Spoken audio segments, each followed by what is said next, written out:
From VOA Learning English, this is the Health Report. Group cognitive therapy is a form of mental health treatment.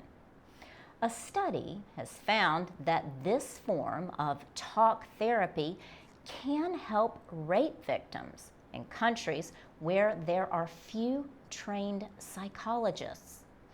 Researchers say the findings show that counselors in a community can be trained to provide group cognitive therapy.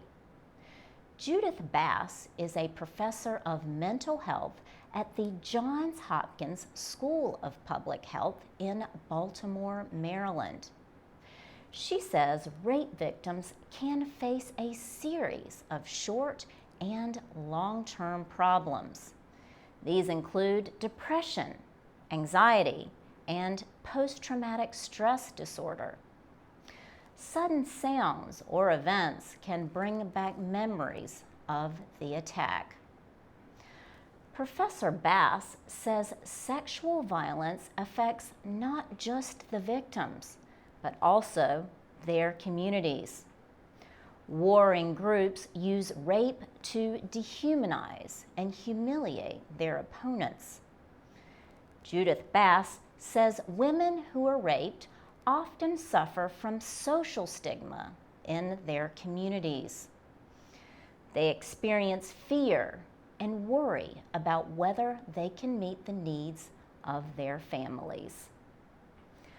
Cognitive behavioral group therapy has been shown to work in Western countries.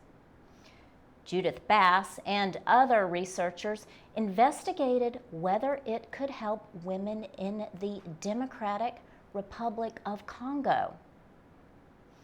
The DRC has faced more than 30 years of conflict since 1960. After 6 months, 42% of those in individual counseling who were depressed at the start of the therapy no longer showed signs of depression.